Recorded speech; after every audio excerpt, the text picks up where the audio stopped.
Hi எல்லாருக்கும் வணக்கம். இப்போ நம்ம வந்து வேர்க்கடலை கத்திரிக்காய் வச்சு ஒரு நல்ல டேஸ்ட்டான காரக்குழம்பு தான் ரெடி பண்ண போகிறோம்.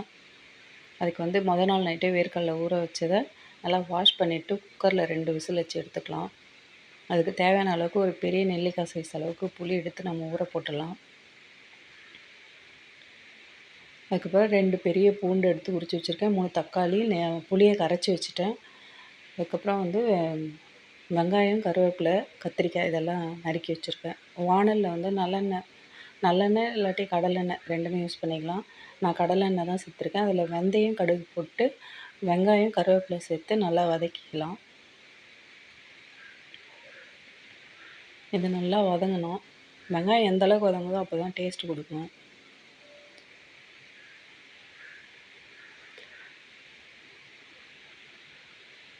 இது கூட நம்ம வந்து 2 பெரிய பூண்டு உரித்து வச்சுருக்கோம்ல, அதை நசுக்கி இது கூட சேர்த்துக்கலாம்.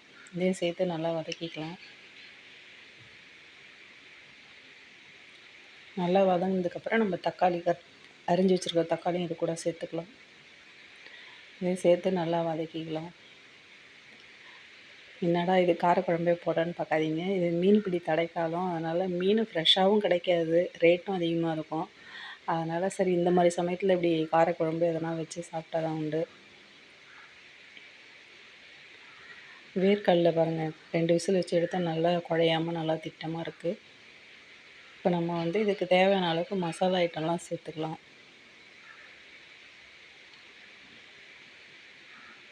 நல்லா வதங்கணும். இது எந்த அளவுக்கு வதங்குதோ அப்போ தான் நம்மளுக்கு டேஸ்ட் கொடுக்கும். இப்போ வந்து ஒரு 1/4 டீஸ்பூன் மஞ்சள் பொடி சேர்த்துக்கலாம். கொஞ்சமாக தனி மிளகாத்தூள் போட்டுக்கலாம். 1 டீஸ்பூன் குழம்பு மிளகாத்தூள் சேர்த்துக்கலாம். இதெல்லாம் சேர்த்து நல்லா பச்சை வாசனை போகிற அளவுக்கு வதக்கிக்கலாம்.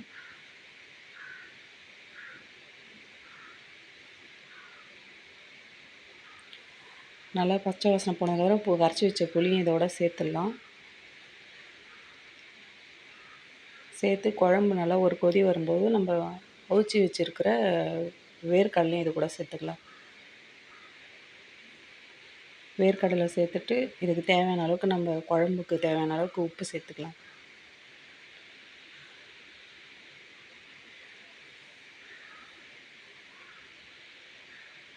உப்பு சேர்த்து நல்லா கிளறி விட்டுருங்க. இது குழம்பு உண்மையிலே சாப்பிட்டு பாருங்க, செம்ம டேஸ்ட்டாக இருக்கும், ரொம்ப நல்லாயிருக்கும். இதுக்கு வந்து 2 பத்தை தேங்காய் எடுத்து நம்ம மிக்ஸி ஜாரில் போட்டு நல்லா அரைச்சிக்கலாம், தண்ணி சேர்த்து அரைச்சிக்கலாம். அதையும் நம்ம இப்போ குழம்போட சேர்த்து நல்லா கொதிக்க வைக்கலாம்.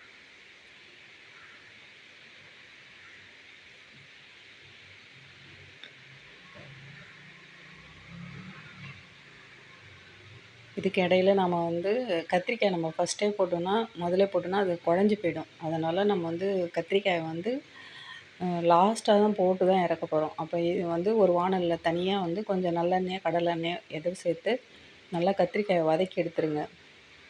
இதிலே பாதி அது கத்திரிக்காய் வெந்துடும்.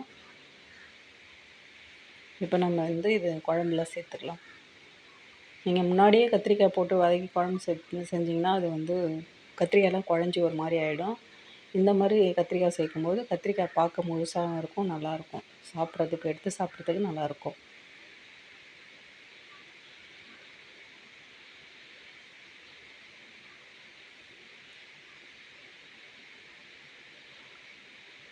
குழம்பு நல்லா கொதி வருது பாருங்கள்.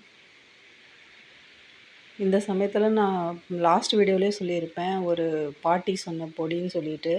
அந்த பொடி வந்து இப்போ வந்து ஒரு 2 டீஸ்பூன் சேர்த்துக்கலாம். இந்த பொடி மெயினாக அரைச்சி வச்சுக்கிட்டிங்கன்னா, இந்த மாதிரி வத்தல் குழம்பு, காரக்குழம்பு இதெல்லாம் செய்யும்போது சேர்த்திங்கன்னா ரொம்ப குளிர்ச்சியாகவும் இருக்கும், உடம்புக்கும் நல்லது, செரிமானம் கொடுக்கும். அதே சேம் டைம் உங்களுக்கு வந்து குழம்பு நல்லா திக்னஸ் கிடைக்கும். மெயினாக இந்த பொடி ரொம்ப உங்களுக்கு யூஸ்ஃபுல்லாக இருக்கும், இதை ரெடி பண்ணி வச்சுட்டிங்கனாக்கா.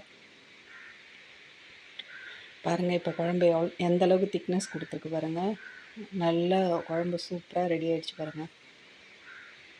உண்மையிலே செம்ம டேஸ்ட்டாக இருக்கும். நீங்களும் செஞ்சு சாப்பிட்டு பார்த்துட்டு எப்படி இருந்ததுன்னு சொல்லுங்கள். உங்களுக்கு இந்த வீடியோ பிடிச்சிருந்ததுனாக்கா லைக் பண்ணுங்கள், ஷேர் பண்ணுங்கள், ப்ளீஸ் சப்ஸ்கிரைப் பண்ணுங்கள். தேங்க்யூ.